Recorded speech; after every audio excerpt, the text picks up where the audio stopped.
Muito bem. Pessoas queridas, por favor, agora, fechem os seus microfones. Tarsila, bom dia, querida. Por favor, pode deixar o seu microfone à disposição, aliás, a sua tela? Oi. Oi. Olha ela. Agora, deu uma travada aqui. Voltou, né? Muito bem. Tarsila, é prazer em conhecê-la, tá? Obrigado por ter participado conosco aí. Espero que tenha sido uma experiência boa para você, porque, afinal de contas, você meio que caiu de paraquedas aí, né? Foi. O meu nome é Devananda. Por favor, querida, apresente-se. Olha, agora são 7h21 no meu telefone. Eu vou cronometrar a partir daqui, tá?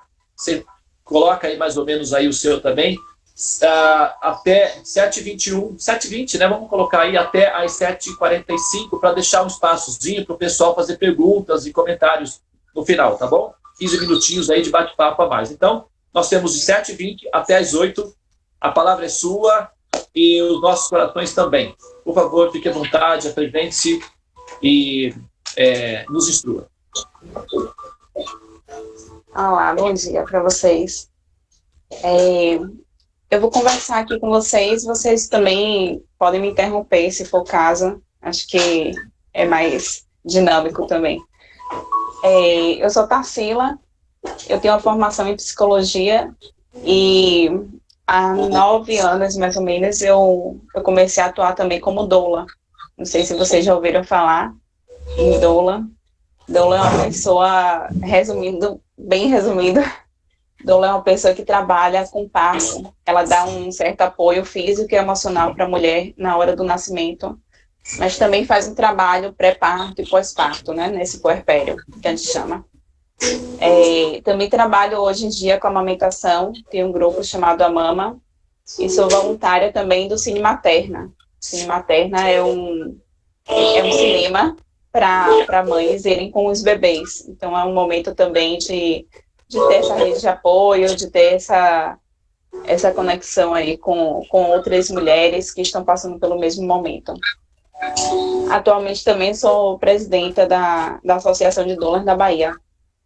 Então, essa sou eu, mãe de 2. Eu tenho uma menina de 9 anos e um menino de 3. Então, hoje eu venho aqui falar um pouquinho para vocês da questão da amamentação. Antes de falar da amamentação, é sempre importante a gente fazer uma conexão com o parto, né? Então, eu que trabalho com parto também, sempre busco fazer essa conexão. Parece que vocês tiveram uma fala aqui também sobre parto, né, recentemente. Então, assim, o que a gente traz hoje, né, a gente tem 3 modelos de parto, basicamente, hoje, né? O modelo tecnocrata, que é aquele modelo que acabou dividindo esse ser mulher, né? Ele colocou a mulher numa posição de doença, né, de inferioridade, e acabou dividindo o corpo da mente. Então, depois disso vem o parto humanizado, que tenta resgatar essa conexão e traz também... Oi? Tá me ouvindo? Desculpa interromper. Prabu, Sim. O microfone seu tá aberto, tá dando interferência na fala dela. Perdão. Mil perdões. Tá. Obrigada. Certo, então não sei como é que ficou para vocês, mas eu posso repetir. Então, 3 modelos, né? O tecnocrata, que é esse onde houve essa separação do corpo e da mente, onde se via a mulher como algo inferior, como uma doença. O parto vem também algo como um processo que precisa de uma intervenção de fora, né? Então, dessa forma, o homem entra, leva o parto para a questão da área hospitalar, e aí a gente vai desenvolvendo essas intervenções, né? Tem a questão da cesárea também e tudo mais. Então, depois disso vem esse modelo mais, que a gente chama hoje de modelo humanizado de parto. Então, um modelo que já vai fazer um resgate para essa conexão entre o corpo e a mente. Então, entendendo que processos psicológicos e emocionais, eles são, sim, importantes nesse contexto, precisam ser levados em consideração, e aí traz, inclusive, o que a gente tem hoje de lei do acompanhante, né? Então, se entende que essa mulher, ela precisa de uma outra pessoa, de sua confiança ali nesse processo de parto, que ela não vai parir sozinha, que não é algo distante, né, da família. Então, e aí a gente também tem um outro modelo que a gente chama de holístico, então, que já engloba mais a questão da espiritualidade, da energia, né, que vê esse contexto de uma outra forma. Quando eu falo em parto humanizado, né, muitas vezes a gente tende a pensar que um parto humanizado seria um parto em casa, na água, e o que eu trago muito para vocês hoje é pensar de uma outra perspectiva. O parto humanizado, na verdade, é quando a gente acredita que a mulher ela é protagonista da sua história. Então, assim, a mulher, ela precisa ter conhecimento sobre o que ela está vivenciando, né, sobre as suas escolhas, sobre as suas possibilidades, para fazer uma escolha consciente, na verdade. Então, é preciso que essa mulher ela seja bem informada, que exista essa corresponsabilidade também. Então, o modelo holístico também traz muito isso, né, não existe uma hierarquia, né, então não é o médico que sabe de tudo. A mulher, ela também tem as suas intuições, né, ela também conhece o que é que está acontecendo com o seu corpo ali, e ela pode, sim, fazer suas escolhas. Então, tudo isso eu trago para a gente poder entender que esse parto que a gente fala muito hoje, né, humanizado, ele não precisa, às vezes, de ter aquele ambiente perfeito, né, ele precisa ter pessoas que respeitem, né, essa mulher nesse momento dela. E isso tudo, eu digo também, porque ele vai trazer um impacto direto na amamentação. Então, assim, tanto intervenções, né, porque assim, quando a gente pensa nesse modelo mais tecnocrata, a gente está pensando muito que, assim, para haver uma cura, né, para haver um desfecho bom, você precisa ter intervenções de fora para dentro, né, o modelo já humanista, o modelo mais holístico, ele já vê que a gente tem um autoconhecimento e que a gente pode seguir nossas intuições para ter uma cura mesmo de dentro para fora. E aí é que a gente tem essa sutileza do humano, né, que é tão incrível, e quando a gente vai olhar, né, tudo acontece por um motivo, né, e que vai ter um impacto posterior.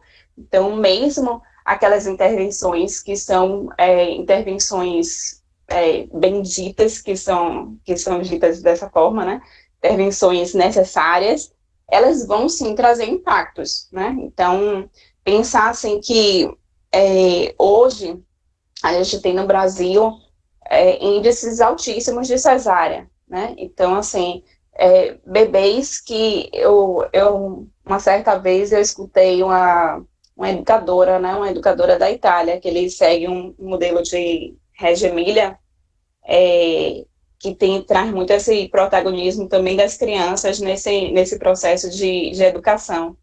E ela falando assim que qual é o respeito que a gente tem por esse novo ser, se a gente nem espera ele dizer que está pronto para nascer, né? Então, assim, hoje o que a gente tem no Brasil é um índice de cesáreas enormes, onde muitas crianças nascem de uma forma até prematura, digamos assim, porque elas ainda não estavam nesse nível já prontas para nascer. Então, assim, quando a gente tem tantas pessoas fazendo a cesárea com 39, 38 semanas, né, de gestação, ou quando falam assim, fez com 40, né, o bebê não queria nascer, e será que se deu oportunidade dessa criança querer nascer, né? Então, são reflexões que a gente faz hoje, para ver como isso tem esse impacto. Então, assim, a gente tem hoje um índice de, às vezes, em alguns hospitais particulares, chega a 90%, 80%, sabe? Entre 80% e 90% de cesáreas. onde o indicado pela Organização Mundial de Saúde seria de 15%. Então, assim, em hospitais públicos também a gente tem um índice, né, é bem menor, mas a gente ainda tem um índice grande de cesáreas no Brasil. Então, sem contar com as questões de violência obstétrica. Então, a violência obstétrica é quando você, assim, tem a violência que a gente vê mais direta, mas também tem uma violência que é indireta e que a gente, às vezes, não percebe. Então, isso que a gente vê, às vezes, de uma intervenção que prejudica essa mulher, também é um tipo de violência. Então, impor uma cesárea também à mulher, que ela tem essa possibilidade de ter um parto normal, também é um tipo de violência. Então, a gente precisa entender todo esse processo para entender esses impactos posteriores, né? Tanto na depressão pós-parto, quanto na amamentação, né? Então, hoje, no Brasil, a gente também tem um índice de amamentação que, comparado a outros países, realmente é bem melhor, mas ainda é muito aquém do que a gente precisa. Então, assim, tem uma pesquisa que os resultados estão saindo mais recentes agora, mas até ano passado, o que a gente sabia era o quê? Que em torno de 54 dias de aleitamento materno exclusivo no Brasil, quando o indicado seriam de 6 meses, e continuado de 11 meses, quando o indicado pela Organização Mundial de Saúde é até 2 anos ou mais.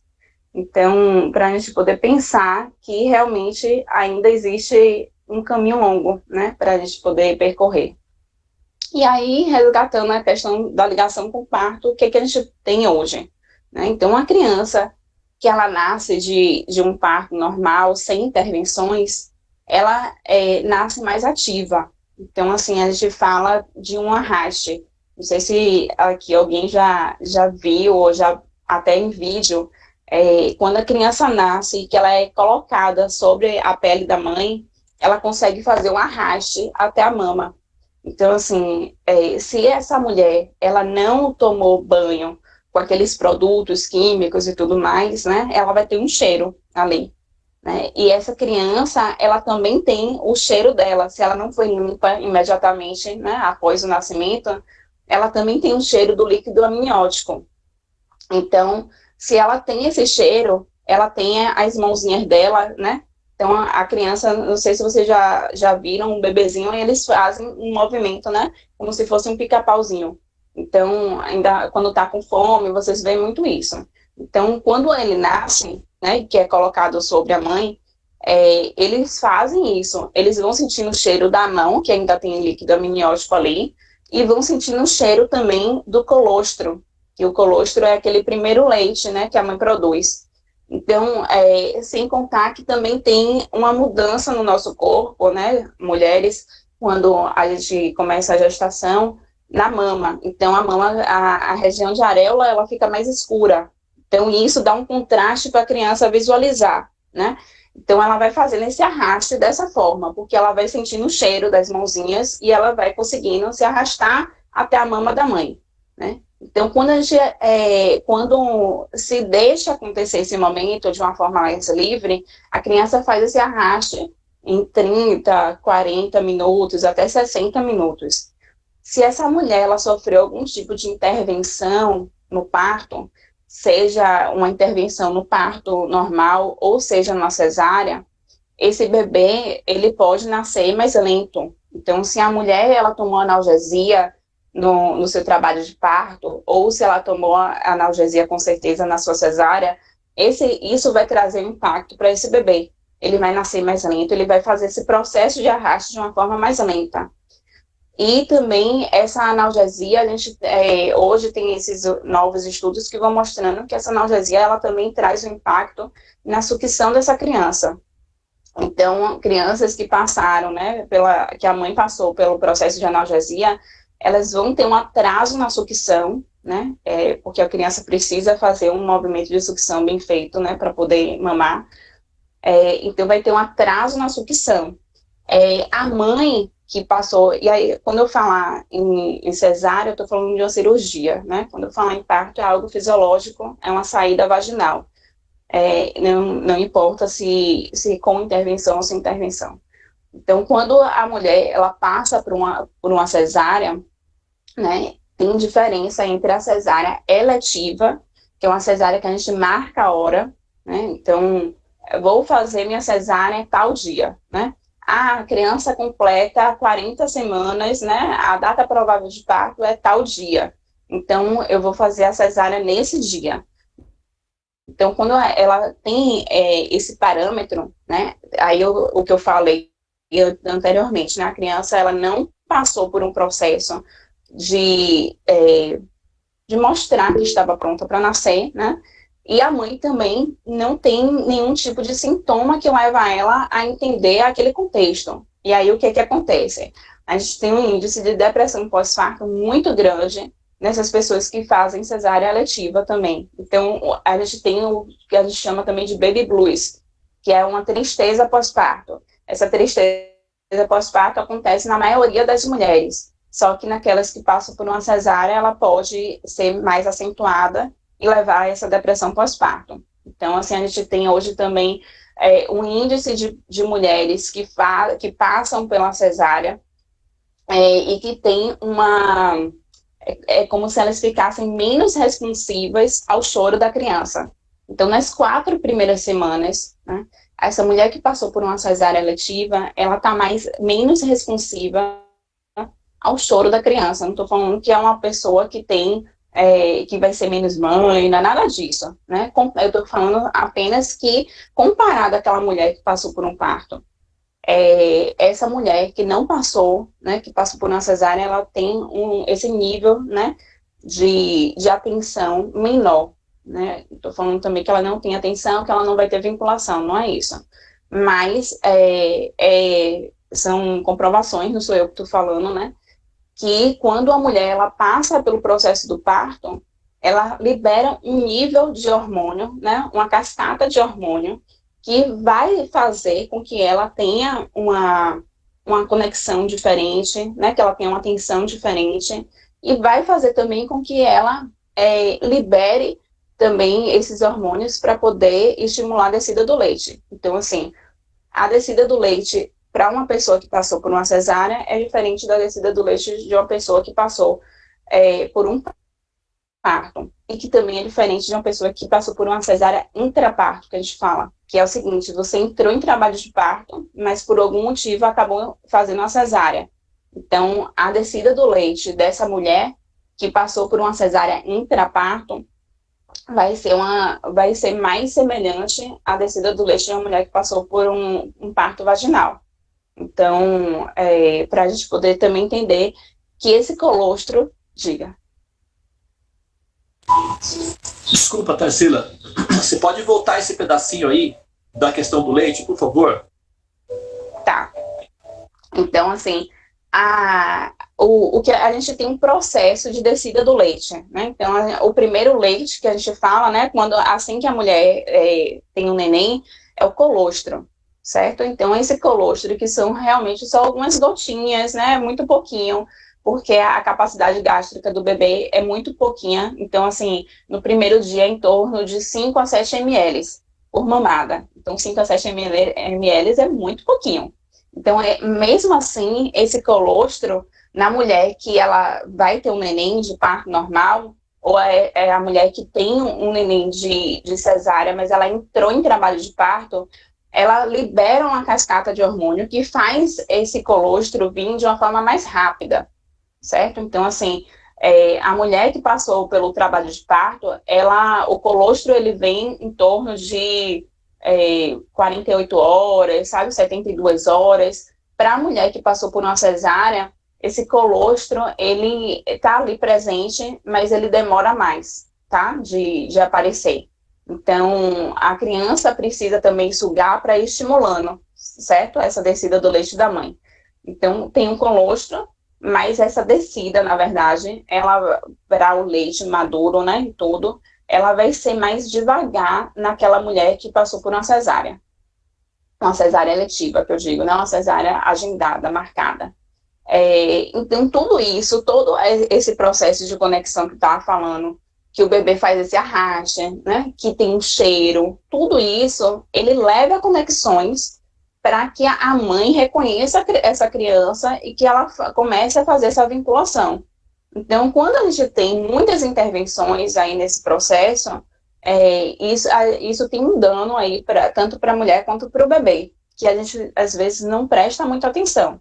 Então, assim, quando a gente pensa num parto normal, quando a gente pensa, não é bom tomar esse banho com esse sabão do que o hospital dá e tal, lavar essas mamas com isso, não é porque é só uma questão de frescura e de novo modismo, não é isso. É porque realmente traz um impacto muito grande para essa relação, né? Então, a gente vê também hoje que o contato pele a pele, né, dessa mãe com essa criança, ele traz muitos benefícios. A gente tem, inclusive, o que é chamado de metodologia canguru. Então, que é o seguinte, que você coloca um bebezinho pele a pele, isso é feito mais até com prematuro, mas até com crianças já a termo, que a gente chama, uma criança que nasceu no tempo correto, ele também funciona muito bem, que é colocar o bebê em contato direto com a pele da mãe, né? E isso vai regular a temperatura do bebê, isso vai ajudar nesse processo de amamentação, vai ajudar nos batimentos cardíacos, então vai trazer um equilíbrio para esse ser. Então, assim, pensar que o bebê passou 9 meses lá dentro da mãe, né? Então, lá dentro a gente sabe que é um ambiente totalmente diferente, onde ele tem, eu estava até pensando muito nisso, né, quando vocês fazem os mantras e tudo mais, é um som contínuo, né? Desculpa. Okay. Então, existe um som contínuo, né, eu percebo muito isso, né, um som contínuo e repetido, né, nesses mantras e tudo. Quando a gente está no útero, o som também é contínuo. Então, a gente tem um coração que bate sempre daquela forma, a gente tem um sangue correndo sempre daquela forma, nosso intestino também mexe. Então, aqui é um som que nos remete a algo conhecido, é um som que nos conecta a algo ali, né, do essencial da vida. Então, quando você separa esse bebezinho que acabou de nascer, que passou 9 meses nesse aconchego e tudo mais, da mãe, você tem muitos danos, né, você traz muitos danos para todos, né? Então, essa separação, ela leva a um estresse também, e que esse estresse, né, vai interferir também nessa questão hormonal. E a gente tem aí, para a amamentação, é o seguinte, a gente tem um hormônio que colabora na produção de leite da mãe, que é a prolactina, e um hormônio que ajuda na ejeção do leite, então, assim, que é a ocitocina, que a gente conhece como hormônio do amor. Então, assim, para você contrair no processo de parto, você precisa de ocitocina também ali no final, né, do processo do trabalho de parto, para que esse bebê saia. Então, o mesmo hormônio da ocitocina, você precisa também para que o leite flua, para que esse leite saia. E aí, se você tem um processo de estresse ali, né, de angústia e tudo, você interfere nesses hormônios. E aí você pode até produzir o leite, mas o bebê vai ter uma dificuldade de retirar esse leite, porque você não está produzindo a ocitocina suficiente para ejetar esse leite, para esse leite sair. Então, como a gente vai vendo as interferências, né? E aí, quando eu falo de parto, a gente também não pode esquecer de que as intervenções no parto, mesmo que necessárias, elas também trazem impacto, né, nesse processo de amamentação. Então, por exemplo, a gente tem hoje, não sei se vocês já ouviram falar em episiotomia, né, que é um corte que se faz no períneo da mulher. Então, muitos médicos ainda fazem esse corte, esse períneo. E esse corte, assim, se você esperar o bebê nascer, se você der condições físicas também para a mulher passar por um trabalho de parto mais fisiológico, né? Então, assim, o que a gente vê hoje é muitas mulheres parindo deitada. E aí, eu convido vocês a pensarem Nem sei se cabe falar isso aqui, mas assim, imaginem vocês fazendo cocô deitado. Não dá, sabe? É difícil. Então, a gente precisa de uma gravidade, a gente precisa estar bem posicionado também para fazer cocô, não é?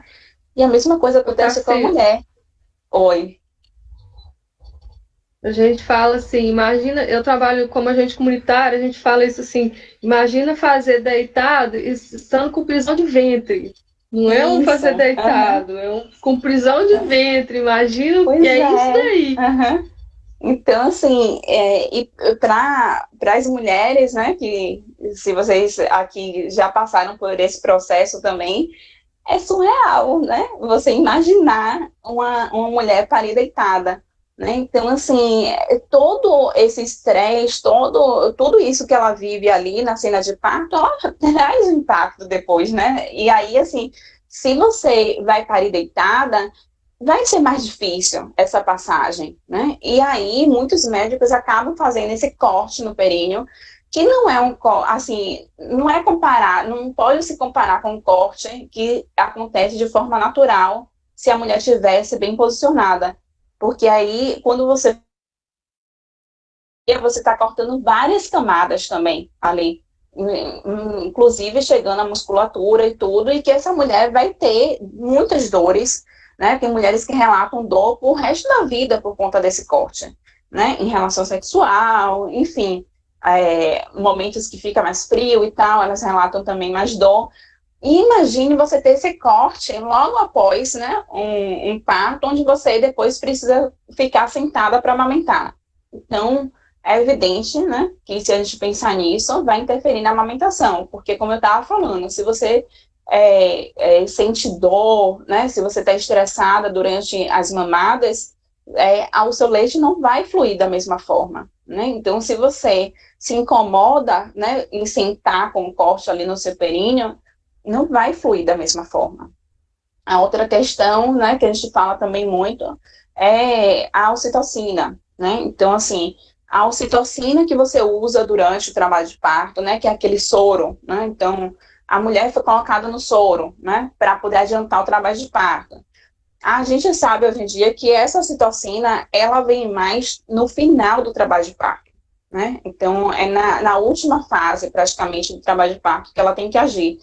Se eu coloco uma ocitocina muito precocemente, então, é o que vocês já devem ter visto na televisão, a mulher fala bem assim, eu cheguei lá na maternidade, eu estava com bolsa rota, mas me mandaram para casa. Ótimo que mande para casa, porque se está tudo bem com você, se está tudo bem com o bebê, não é a hora ainda. E aí, quando você tem uma internação muito precoce, pode acontecer isso, né? A mulher é colocada no soro para poder adiantar, né, as contrações, só que essa ocitocina, né, que vem com soro, no início do trabalho de parto, ela vai provocar muita dor e ela não vai dilatar. Então, é aquilo que a gente vê muito também das mulheres falando, eu fiquei em trabalho de parto, mas eu não estava dilatando. Não estava na hora, né? Então, e aí, quando você faz um uso prolongado da ocitocina, né, mesmo que você tenha um parto normal, a gente vê hoje que ela interfere também na amamentação, porque as mulheres criam mais edema também na mama, e isso vai interferir na pega, na sucção do bebê ali, na mamada, tá? Então, a ocitocina, mesmo bem indicada, ela também pode trazer consequências para essa amamentação. A analgesia, como eu falei antes, né? Então, o bebê vai ficar mais lento, né? E aí ele pode demorar mais de fazer as mamadas, e a gente precisa que esse bebê ele faça mamadas com mais frequência nesse início da amamentação, né? Porque, inicialmente, a amamentação, ela precisa ter esse boom de hormônio, que a gente fala, né, que é esse período que, esses hormônios que você libera na hora do parto, mas ela também precisa, posteriormente, que o bebê fique sugando ali, porque quanto mais o bebê suga, mais estimula essa mama a produção de leite, certo? Então, e tem também outra intervenção, que é também no parto natural, que acontece, que natural não, né, normal, porque natural é sem intervenção, Então, no parto normal, o que pode acontecer é o uso de fórceps ou vácuo. Então, mesmo o fórceps acho que vocês devem lembrar aquele ferrinho, né, que o médico coloca para poder ajudar na hora da saída, né, do bebê. E aí tem algumas pessoas até que tem marquinhas, né, na cabeça por conta do uso do fórceps. E a gente também hoje tem um vácuo extrator. É como se fosse uma ventosa, imaginem uma ventosa que é colocada já quando o bebê está meio que coroando, né? Sai primeiro essa parte da cabeça e bota essa ventosa aqui para puxar o bebê. E mesmo quando o vácuo é bem indicado, hoje é usado até mais o vácuo do que o fórceps, né? Mesmo quando o vácuo é bem indicado, ele pode fazer, sim, um edema nessa cabeça, né? Ele pode machucar essa cabeça e o bebê pode, sim, ter prejuízos na amamentação por isso. Porque imagine você ter um edema na sua cabeça e você está sendo posicionado ali, né? E toca toda hora na cabeça, você tem um desconforto nessa cabeça e isso pode realmente prejudicar também a amamentação. Então, assim, para vocês entenderem que quando a gente fala de intervenções, a gente precisa pensar em tudo isso. A gente não pode simplesmente falar, mas é uma intervenção bem indicada e tal, sabe? Sim, mesmo sendo bem indicada, a gente precisa pensar no impacto que ela traz para poder agir de uma outra forma. Então, saber que, esse bebê fez uso do vácuo, então vamos indicar que essa mulher amamente de uma outra forma, que não faça tanta pressão na cabeça desse bebê. Então, tudo isso a gente precisa pensar, né, para poder estimular mais a amamentação, que essa mulher possa amamentar de uma forma, e que esse bebê também possa mamar de uma forma melhor.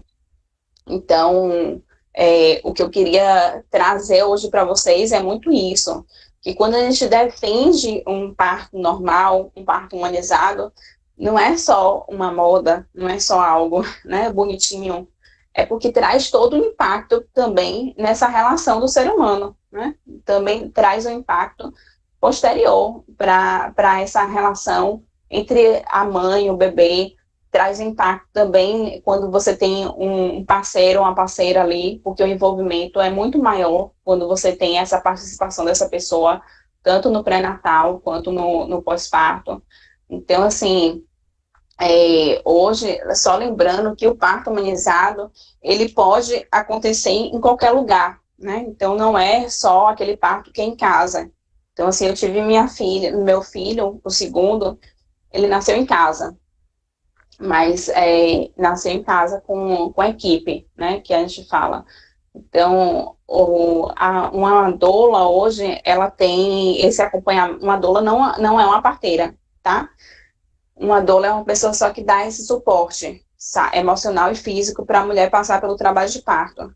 Então, eu tive meu bebê em casa, mas eu tive, além da minha doula, né, na verdade foram 2 doulas, eu também tive uma médica, né, que a gente chama hoje de parteira urbana, e uma enfermeira. Então, hoje, um parto domiciliar, claro que vão ter partos domiciliares em aldeias indígenas, em outro contexto, e que eu acho que a gente precisa, não é aceitar ou não aceitar, mas é ter respeito por cada escolha também. A gente precisa entender, né, a autonomia de cada um, né, e pensar também na questão do bebê.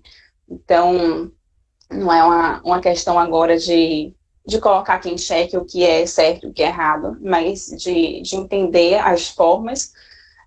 Aqui, hoje, o que a gente tem é que é preciso ter os partos, né, precisam ter uma assistência médica, né, então, quando eu falo médica, não é só do médico, né, então, as enfermeiras também são capazes de fazer uma assistência a um parto domiciliar. Então, geralmente, elas trabalham em dupla, né, seja uma médica e uma enfermeira, ou 2 enfermeiras, porque é sempre uma pessoa para cuidar da mulher e uma pessoa para cuidar do bebê, caso tenha alguma intercorrência. Os partos domiciliares, eles estão sendo, até agora na pandemia, eles estão sendo mais procurados também, por conta do contexto, né, da Covid, mas é importante também que a gente tenha atenção que não é qualquer pessoa que vai ir para um parto domiciliar, né? Então, a gente é mais indicado um parto domiciliar para as mulheres de risco habitual. Então, porque risco sempre tem, tá? O que a gente fala é risco habitual, é porque ela não tem nenhuma outra patologia ali envolvida que possa precisar de mais intervenções. Então, assim, uma mulher que ela que é hipertensa, né? Uma mulher que tem diabetes, uma mulher que está grávida de gêmeos, geralmente essa mulher é indicada a fazer o parto hospitalar, certo? Então, é preciso ter esses parâmetros também para a gente entender o impacto posterior, certo? O que mais? Vão me perguntando também, porque eu ficar falando aqui sozinha, acho que não sei até que ponto vocês estão entendendo, até que ponto eu estou usando termos que vocês não estão tão habituados, ou, né? Porque às vezes tem uma diversidade muito grande aqui. Desculpa interromper, eu ia inclusive sugerir isso mesmo para o pessoal. Eu estou vendo que nas mensagens algumas pessoas estão querendo, fizeram algumas perguntas. Deixa eu só mencionar aqui uma pergunta que a Aline fez, não é?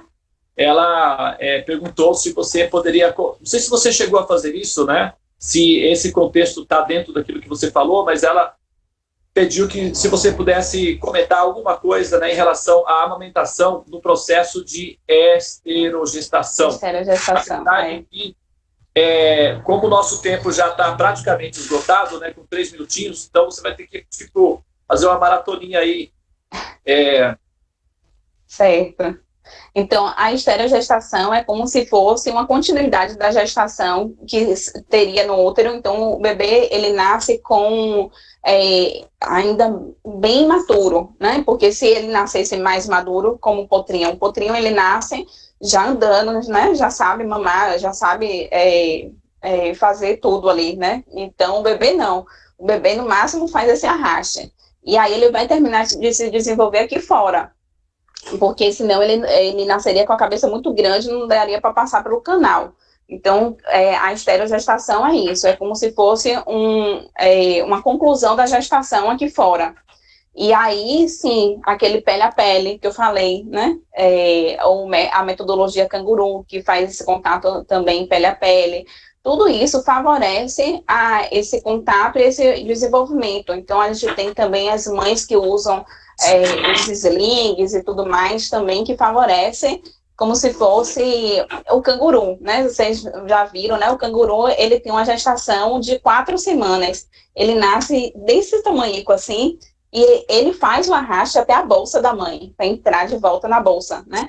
E passa mais 6 meses lá dentro. Então, a gente fala que é como se fosse semelhante ao canguru, né? Que é proporcionar para essa criança um ambiente muito semelhante ao útero. Então, ter sonhos contínuos aqui fora, ter o pele a pele, esse contato. Então, tudo que remeta ao útero, né? A gente fala que é um processo de esterogestação e que contribui realmente para a amamentação. Você está mais próximo da mama, o bebê sente o cheiro, vai mamar com mais frequência, né? Então, ele se regula pelo contato com a mãe, então regula a temperatura, né? Regula a frequência cardíaca, a respiração. Então, a conexão é muito importante, né? É o que a gente vê hoje. Teve mais pergunta aqui? Podem falar. Eu gostaria de fazer um comentário. Sim, claro. Eu, assim, não vou fugir do tema, não. Eu vou fazer um link aí entre os dois assuntos. Enquanto você estava falando aí, eu estava observando que o seu nome é Tarsila, né? Isso. E você tem uma réplica do Abapuru atrás de você aí, né? Que é justamente a obra principal da Tarsila do Amaral, não é? Que é a sua xará, né? Ou você é a xará dela, no caso, né? E a Tarsila, ela é considerada a mãe do modernismo no Brasil, né? A Picasso brasileira, né? E o tema é a mãe, não é? E o tema, né, como você falou, quando você mencionou aí que o homem, então, ele se apropriou, na verdade, né, desse momento mágico, desse momento sagrado da mãe, né, que é a mulher, porque foi ela sempre a controladora desse momento, né, essa energia feminina, a energia da mãe, essa emoção, né, essa consciência maternal, nesse momento do parto, do nascimento, sempre foi o momento sagrado da mulher, né? Elas se reuniam e faziam todo o procedimento. E o homem, ele se apropriou desse momento e fez, assim, criou uma série de confusões aí, né? Nesse caso, né? Criando aí sofrimentos e tal. E a palavra, eu estava aqui pesquisando, né? A palavra abaporu, que está relacionado com o processo, né? Como ela é a mãe, né, do modernismo no Brasil, a gente está falando sobre mãe, e eu fui ver a palavra abaporu, que significa aba, homem, né? E homem que come gente, né? Abaporu significa homem que come gente, ou homem que devora gente, né? O antropofágico. E você estava falando, né, dessa apropriação indébita da figura do masculino, né, nesse momento sagrado, inclusive cortando, né, machucando, né, sangrando a mulher, né, cortando os órgãos, a vagina, para que possa facilitar, né, o processo da saída, e gerando aí uma série de interferências que podem eventualmente prejudicar o estado psicológico do ser, né, como consequência disso. Então, eu comecei a fazer as relações aqui, né, entre a palavra o abaporu, que é aquele que come, né, que devora a gente, e essa interferência excessivamente masculina, nesse momento extremamente feminino, maternal, é uma espécie de antropofagia, né, do princípio maternal, né? E eu não os assuntos aqui, então eu quis comentar, não sei se vale a pena o comentário, mas é uma apropriação indébita realmente essa interferência do homem nesse momento, né, Tarsila? Devananda, bem colocada a sua reflexão aí, porque realmente é bem isso que a gente vive hoje, é uma tentativa de resgatar o nosso poder, né, a nossa intuição, o nosso saber feminino, né, porque por conta desse afastamento de tudo isso. E eu queria, inclusive, né, já que a gente está fazendo essas conexões, deixar aqui para vocês, trazer aqui para vocês também essa notícia triste que a gente teve nas últimas semanas de uma mãe, né, que ela é Hare Krishna, ela é vegana, claro, né, e ela foi tirada, né, o filho dela foi tirado dela, porque isso foi considerado maltrato, ela colocar a escolha dela alimentar para essa criança, né, e não foi considerado todos os documentos mostrando que essa criança estava sendo bem cuidada, que os relatórios médicos e tudo mais. Então, essa mulher que amamenta, né, ela estava amamentando essa criança, está afastada há mais de 30 dias dessa criança, né, porque o genitor, ele pediu, né, a guarda da criança por conta de alegar maltrato, pela escolha, né, dessa mulher. Então, é algo assim que eu queria trazer também para a reflexão da gente, essa liberdade, né, a gente amamenta, mas a gente não tem liberdade de amamentar, né, então, porque quando uma justiça tira de uma mãe um bebê, inclusive, que tem hidrocefalia, né, e esse bebê que nasceu, inclusive, de uma forma mais natural, ele nasceu em uma aldeia e tudo mais, mas assim, ainda assim ela fez pré-natal, ela tinha acompanhamento, né, multidisciplinar, e mesmo assim a justiça tirou dela essa criança, né, então ela tem mais de 30 dias sem ver o filho, ela faz ordenha do leite e leva no portão, porque ela não pode ter o contato com essa criança. Então, que tipo, né, de educação a gente está dando, que pessoas são essas, né? Eu acho que o Michel Dante, que é um médico que trabalha muito com parto, ele fala que é preciso mudar a forma de nascer, né? Para mudar o mundo é preciso mudar a forma de nascer. E eu acho que se a gente traz mais uma forma mais humanizada, né? Mais holística de nascimento, a gente vai ter outros impactos também nessas relações humanas. Então, o que eu queria trazer mais para vocês hoje é isso, né? Que a amamentação não é só nutrição física, ela vai muito além de tudo isso, né? Então, é algo que a gente precisa realmente estar mais atento, e quando a gente defende, não é só um ativismo da amamentação ou do parto, é algo que é muito mais amplo. Então, eu acho que a conversa mais com vocês hoje é muito mais nesse sentido, né? De olhar para esse ser de uma forma mais conectada e entendendo que todos esses processos naturais, eles precisam ser resgatados para a gente ter um equilíbrio também humano mais significativo. Acho que é isso. Alguém tem mais alguma pergunta para fazer para a Tarsila? Eu tenho uma pergunta. Tarsila, tudo bem? Bom dia. Tudo bom. Eu queria perguntar o seguinte, porque eu vejo muitos amigos, conhecidos, que têm filhos, e aí eles falam, mas a criança não amamenta, tem que comprar o leite NAN. Reclamando ainda por cima que tem que comprar R$100 de leite NAN.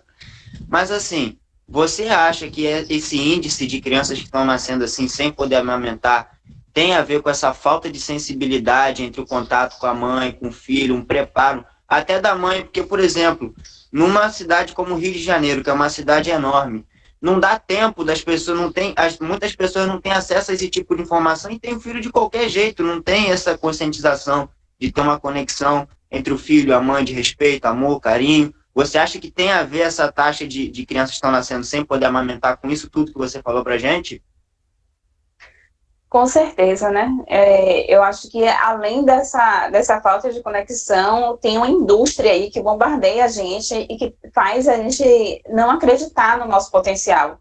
Então, quando o modelo holístico de parto traz resgata, né, isso da intuição da mulher, eu acho que vai muito daí, né? Porque assim, é como se fosse uma epidemia de mulher sem leite hoje. Não existe isso, né? É muito, muito raro uma mulher não produzir leite. Então, assim, mesmo nesses casos que eu falei, da mulher que passou por uma cesárea eletiva, né, marcada, mesmo assim, a gente tem possibilidade de fazer estímulo para que essa mulher amamente, né? Então, assim, não está taxado de que ela não vai conseguir, né? Por mais que o leite desça de uma forma mais devagar, se você souber de tudo isso, você faz estímulos para que ela consiga amamentar.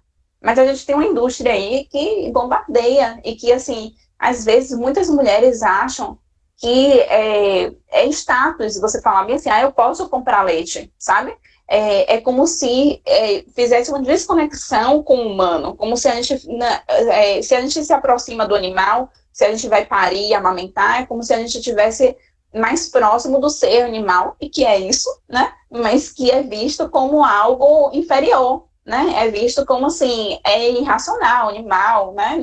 Não é legal, né? Ser natural, né? A gente, o pessoal fala muito assim, já evoluiu, não precisa mais passar por isso, né? E não é uma evolução, é uma involução, né? Você se distanciar do natural. Então, eu até convido vocês a verem um filme chamado Tigers. Ele não foi disponibilizado nos grandes cinemas, nem nada disso, mas agora, durante a pandemia, ele estava sendo disponibilizado pela internet. Vocês podem ver ele eu botei um link no meu Instagram, que é a Mama Salvador, e fala justamente disso, dessa indústria da Nestlé, né, do leite artificial, e como isso traz impactos, né, na vida de todo mundo.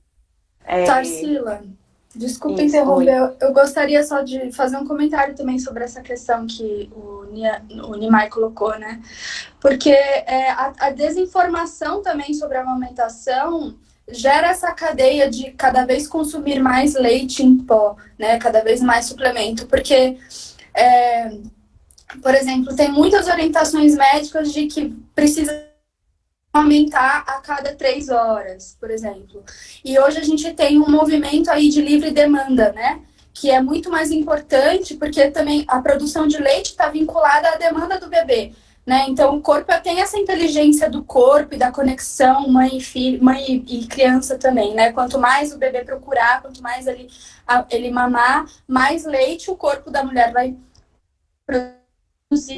Né? Então é uma inteligência aí bem divina mesmo, né? E aí o quanto a indústria e os médicos e a desinformação também, né, das práticas sociais que a gente tem, dos costumes que são reproduzidos sem a gente fazer esse questionamento, né, dessas crenças, o bebê tá chupetando no peito, tem que tirar, né? Esse hábito que se construiu para podar tanto o corpo da mulher de trabalhar naturalmente, né, naquela conexão com aquele ser, quanto do próprio bebê também, né, que já sai sendo assim, bombardeado de costumes, de hábitos, né, já sai sendo podado do desejo dele, da necessidade dele de mamar livremente, do alimento. O quanto o corpo da mulher e todo esse processo é comprometido tanto por essas práticas industriais, por esse sistema, quanto pela desinformação das pessoas também, né? Pois é, Aline, é muito triste o que a gente vê, né, porque, assim, tem mulheres, inclusive, que chegam para mim e falam que estão mentindo no trabalho, estão dizendo que estão dando leite artificial para que as pessoas parem de perturbá-las, né? Então, imagine como a gente, né, tem que ser podada dessa forma, como você fala, né? Então, a criança realmente, ela entende. Então, ela vai ter picos de crescimento, onde ela vai precisar voltar a mamar mais, para poder a mãe produzir mais, né? Porque, como você está falando, não é um depósito de leite, é uma fábrica. Quanto mais a mulher dá de mamar, mais leite ela vai ter. Então, nesses picos de crescimento, o bebê volta, né, inteligentemente, volta a mamar mais, para poder a mãe produzir mais. E se começa a achar que esse bebê tá manhoso demais, esse bebê, né, e colocar esses rótulos, né, você se afasta disso, né, e aí tem as mulheres achando que não tem mais leite por conta disso, né, porque não entende o que está acontecendo, né, não tem essa conexão, né, então você impor que uma mulher só amamente de 3 em 3 horas, né, ou coisa assim, também é algo muito perverso, né. Então, eu acredito que a gente precisa realmente, urgentemente, fazer esse resgate, né, do nosso processo de empoderamento. E aí, o empoderamento é justamente isso, é você ter consciência, né, você ter o conhecimento científico. Então, quando a gente fala da humanização do parto, até do modelo mais holístico, a gente não está negando a ciência, a gente não está negando a tecnologia, né, mas usando a nosso favor. Então, se eu sei, né, que eu produzo leite, se eu sei que o meu leite é o melhor para o meu filho, né, eu me empodero disso para poder fazer as minhas escolhas, ainda que minha escolha seja não amamentar, tá entendendo? Então, é importante a gente pensar em tudo isso, né, é importante a gente se conhecer, né, para entender que não é uma epidemia de mulher sem leite, né, então não existe isso, né, então, quando eu pergunto para uma mulher, se uma gestante, se ela pretende amamentar, até quando, e a resposta sempre se eu tiver leite, vamos ver até quando, sabe? Já é uma dúvida, né? Quando eu tenho um enxoval, onde a mamadeira, a chupeta, ela faz parte, né, desse enxoval, eu também estou colocando a indústria do medo aí, né? Então, assim, é como se eu precisasse desses apetrechos, porque eu não tenho certeza se vai dar certo, né? Então já vem o medo, e o medo já traz outras questões aí emocionais, né? Então... E eu acho importante também a gente frisar que embora o protagonismo seja da mulher, né, o parceiro ou a parceira dessa mulher tem um papel ali de suporte, né? Que acho que por exemplo, você usou esse caso da mãe Hare Krishna, eu vi esse caso, eu fiquei bastante chocada com ele, e assim, é uma interrupção ali, né, uma interferência do masculino ali, naquela relação natural entre mãe e bebê, né? Então, assim, eu penso que isso, às vezes, se dá por conta de uma inconsciência dos papéis, né? Porque quando o parceiro tá ali, entende o papel dele dentro daquela relação, entende o papel dele dentro daquele processo novo, ele vai poder auxiliar aquele processo e não podar aquele processo, não interferir dessa forma, né? Mas assim, qual é o papel dele, como é que ele pode, né? Até onde ele pode interferir, como é que ele pode ajudar aquela mulher e aquela criança a ter esse tempo de construir essa conexão e de viver esses processos, né? Eu gostaria de fazer um outro comentário. Pode ser? Não temos ainda mais 5 minutos. Alguém quer fazer alguma? Eu também queria saber se eu posso fazer um também. Ah, então vai lá. Mas eu já fiz o meu. Pode fazer você, Daniel. É rápido também. Não, é porque eu fico pensando, quando você falou dessa coisa dos estímulos, né, para amamentação, que às vezes a mulher ela passa por algum procedimento, e toda essa questão do vínculo com a natureza, né, e dessa confiança na própria natureza, eu me lembrei da minha experiência, porque eu tive uma cesariana marcada, meu bebê foi pélvico, eu tive uma cesariana marcada, e eu acho que o que me ajudou, né, talvez por uma sorte, não sei, da vida, é que eu adotei 4 gatos quando eu estava com 5 meses de gravidez. E eles eram filhotinhos desse tamaninho e precisavam de mamadeira, né, para poder sobreviver.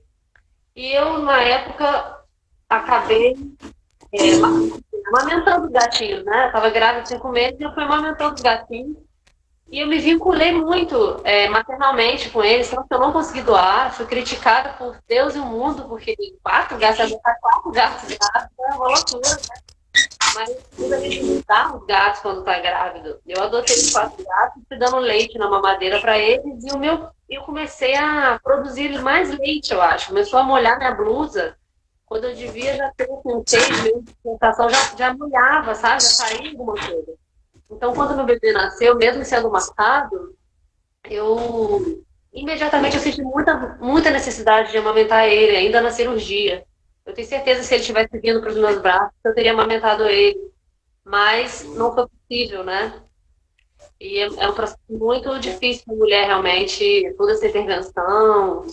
E eu acho que muito por esse afastamento da natureza, né? Essa tentativa de controle, esse aspecto masculino, assim, como um afastamento, um medo da natureza e uma tentativa de controle, de superioridade aí, né? De intervenção, e a gente precisa ter uma humildade, né? Confiar nesse divino que habita, nesse amor que provê, nessa abundância, assim. Obrigada, Priscila, foi muito bom te ouvir. Gratidão pelo comentário também. É algo que a gente precisa ter atenção mesmo, porque como tem tá tudo conectado, né? Eu também, a minha primeira filha também foi uma cesárea intraparto, porque ela estava pélvica. E no segundo filho eu fiz todo um trabalho para esse bebê virar, né? Porque eu tenho algo familiar aí de bebês pélvicos. E eu fui uma bebê pélvica também. Mas aí, com o meu segundo filho, eu fiz todo um trabalho de equilíbrio do corpo, de trabalhar o corpo também. Fiz microfisioterapia, osteopatia, e meditação e mais um monte de coisa para ter essa conexão. Esse bebê virou, né? E aí eu tive um parto domiciliar. Mas a minha intenção era seguir com um parto pélvico, caso não desse certo. Claro que bem assistido, né? Hoje em dia a gente tem médicos que têm essa especialidade mesmo, esse treinamento para assistir parto pélvico, né? Não é qualquer pessoa que assiste bem um parto pélvico. Mas hoje a gente tem, e eu acredito muito nessa natureza, que se a criança está nessa posição, porque assim, mesmo com intervenções às vezes, né, versão céfalo-pélvica, né, que é uma manobra durante a gestação mesmo para poder virar o bebê. Então, mesmo assim, às vezes esse bebê continua pélvico, ele volta, né, mesmo quando um médico faz uma intervenção dessa para o bebê virar, que é uma manobra, né, mais complicada e tudo mais, às vezes esse bebê volta para a mesma posição.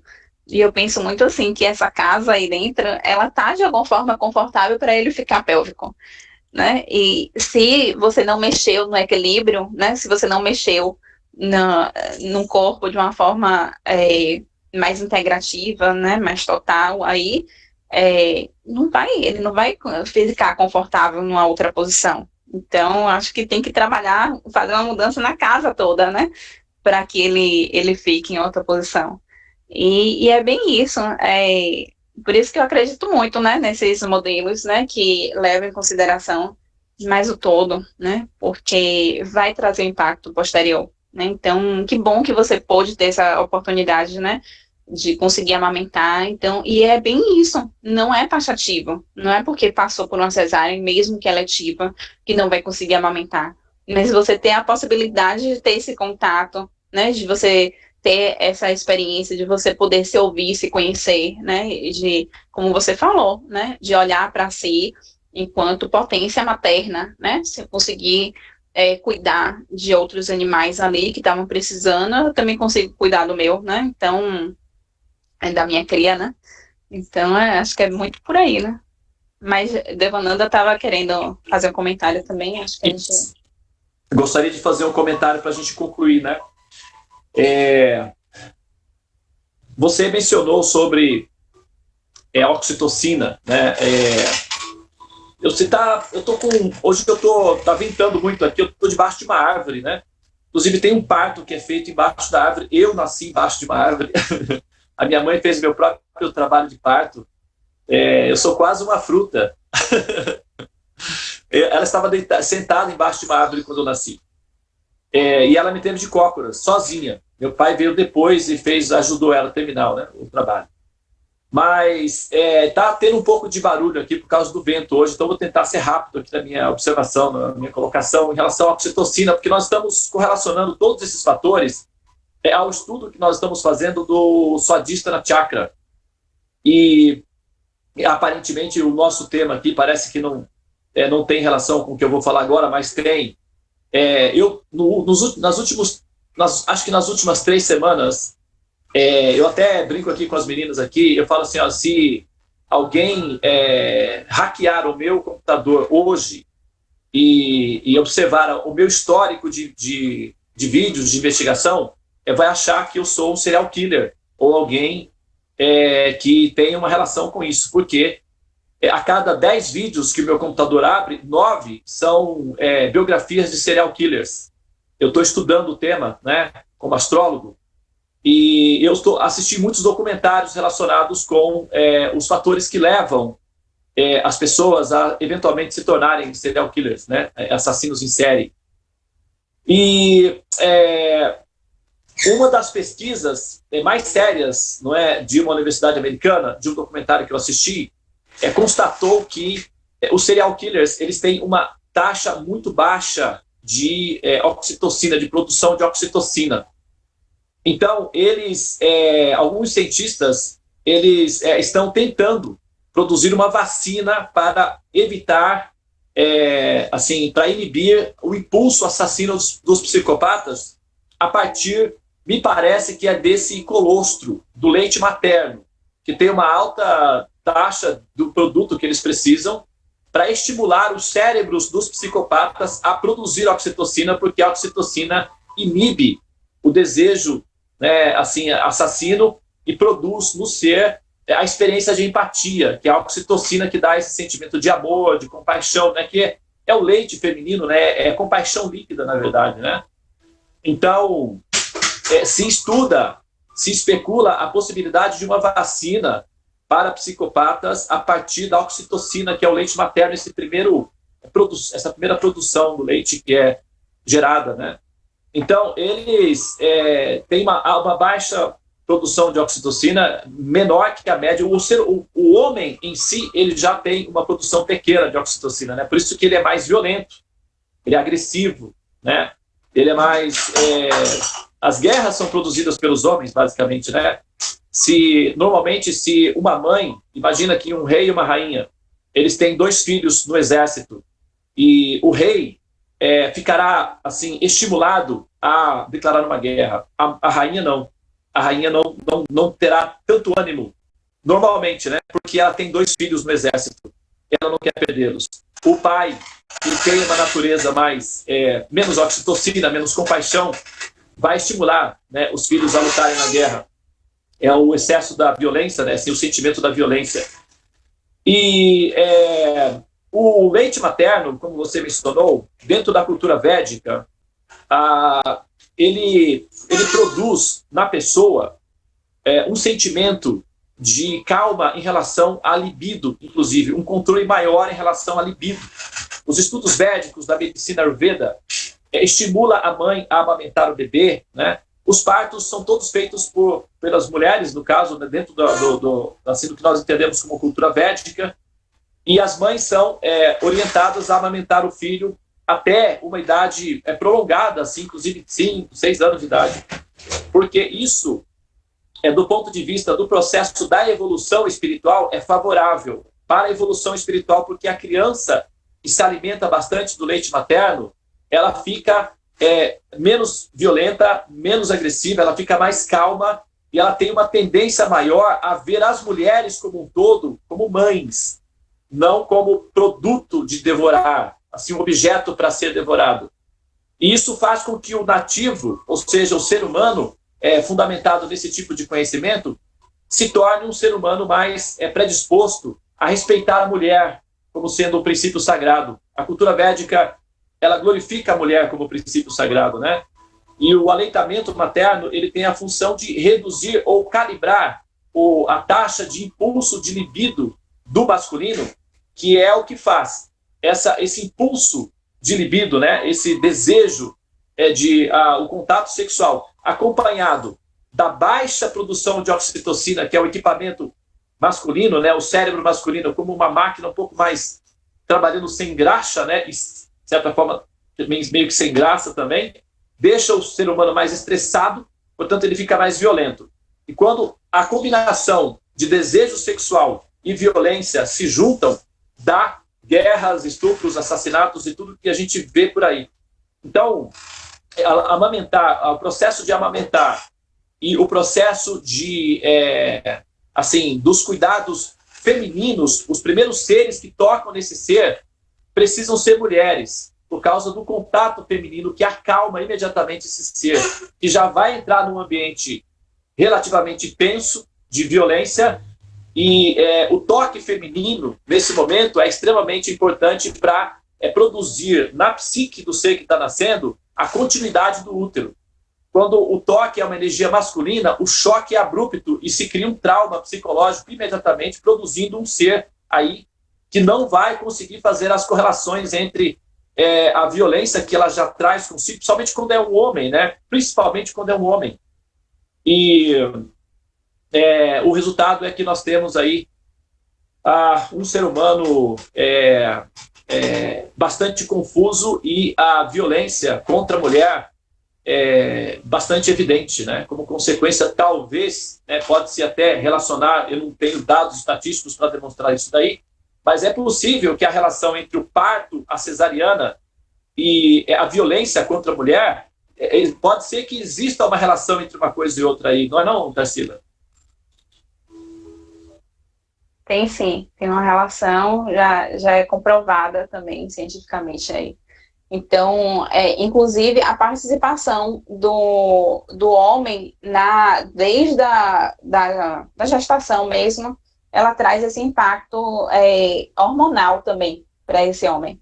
Então, quando a gente fala também numa participação ativa do homem no trabalho de parto, ele também tem uma mudança hormonal posterior. Então, a mulher, na fase de amamentação, como você está falando, né, que reduz a questão da libido, quando esse homem também participa, né, então, quando a gente fala bem assim, o pai participou, cortou o cordão umbilical da criança no trabalho de parto e tudo mais, esse homem, ele também tem uma baixa também da libido dele, durante esse período. Aí a gente tem também, assim, mães que adotaram a criança, que amamentaram, também tem uma vinculação maior, sabe? Tem menos violência nessas famílias, né? Que a mãe amamentou por mais tempo. Então, hoje a gente fala... Eu não gosto muito do termo prolongado, de amamentação prolongada. Eu prefiro usar amamentação duradoura, certo? Porque prolongado parece que passou do tempo, né? Então, já deu, já não é mais normal. Sendo que pode não ser comum na nossa cultura, né? Mas, antropologicamente falando, um ser humano desmamaria entre 2 anos e meio a 7. Então, no prolongado, não é passou do tempo, não é mais, né? A Organização Mundial de Saúde fala até 2 anos ou mais, né? Recomenda. Não é para uma população que não tem condições de comprar leite artificial, não é isso. É porque se sabe que esse leite, ele continua tendo benefícios, mesmo depois de 2 anos. Então, a gente precisa olhar de uma outra forma, né, para essa potência que é a amamentação, né, para além do físico, né, para essas relações, todas essas relações que você fala, né, de amorosidade, de menos violência, né, que vai acontecer através dessa amamentação também. Então, bem isso. Muito bem, Tarsila. Muito obrigado. Olha só, com o fogo acabou. A hora que você terminou. Bom, parece que o nosso combustível também, né, assim, chegou, assentou-se, né? Foi ótimo, foi uma experiência maravilhosa, informações preciosíssimas, né? E eu acho que nós, assim, enfim, foi muito enriquecedor para todos nós. Eu gostaria de agradecer a você em nome do nosso grupo, os Buscadores do Infinito. Gostaríamos de agradecer a sua presença na nossa Sala dos Mantras e gostaríamos que você soubesse que você é sempre bem-vinda, né, na Sala dos Mantras, quando você quiser, tá? Você tem o link, é só chegar e você será muito bem recebida para fazer os mantras com a gente, enfim, acompanhar, quem sabe aí, talvez, nesse desenvolvimento do estudo que nós estamos fazendo do Swadhisthana Chakra. Nós estamos apenas no 2º chakra e isso tende a se prolongar por mais tempo, né? Nós vamos chegar até no 7º. Nós estamos, assim, já há mais ou menos 2 semanas falando do Swadhisthana Chakra apenas, né? E agora, amanhã, nós temos, eu preciso confirmar com a Tulasi, mas amanhã ou nós teremos uma médica, não é? Que é a filha da Tulasi Puja, e a presença da Terezinha, que ela vai falar sobre a educação Waldorf, que é um prolongamento do parto humanizado, né? A educação humanizada, ou seja, o acolhimento humanizado desse ser que nasce numa situação talvez, né, não uma situação desfavorável, como você mencionou. Eu me lembrei de um detalhe aqui, então depois eu vou combinar com elas como é que vai ser a coordenação do dia de amanhã. Eu não vou fechar ainda o Swadhisthana Chakra, eu vou deixar, né, esse assunto ventilar aí, porque está sendo muito interessante, e na sequência eu fecho. Mas eu me lembrei de um detalhe aqui interessante, que não foi mencionado, mas que cabe, né, assim, nesse contexto, porque se fala da cesariana, né? A cesariana. Eu não sei se todos conhecem a curiosidade de como foi que surgiu esse termo cesariana, né? Eu acredito que algumas pessoas já conheçam, mas ela veio do imperador César, né? A forma como César nasceu, o pai, a mãe de César, o menino estava atravessado, né? O César estava atravessado, que seria o César, né, no futuro, estava atravessado no ventre. E os médicos entenderam que um dos dois seria sacrificado, ou a mãe ou o filho. A mãe estava muito fraca e poderia ser que, inclusive, mesmo que ao tentar salvá-la, ela morresse, e aí morreriam as 2 crianças.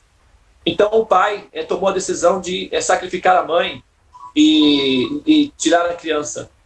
E nesse momento foi que os médicos cortaram, então, não é, o ventre, a barriga da mãe, e retiraram a criança. Claro que a mãe morreu de hemorragia, né? Naquele período não havia nenhum, né, como resolver esse assunto.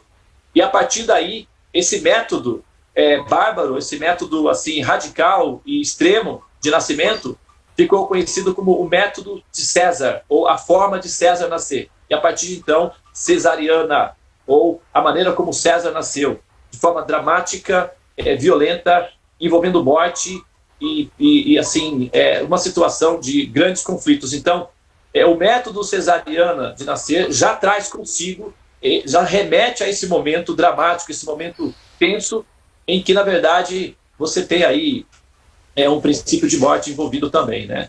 Mas era só essa curiosidade, eu gostaria de encerrar aqui, não é, a nossa fala, mais uma vez reiterando, né, a nossa satisfação em ter você aqui, Tarsila, muito obrigado, namastê, gratidão enorme por você estar com a gente. Eu também quero agradecer a Tarsila, por ter aceitado o convite, viu, meu bem? Você é uma pessoa iluminada, e como o Prabhu está dizendo, volte sempre, estamos de portas abertas, tá? E outros crescimentos poderão surgir depois dessa explicação do Prabhu Devananda.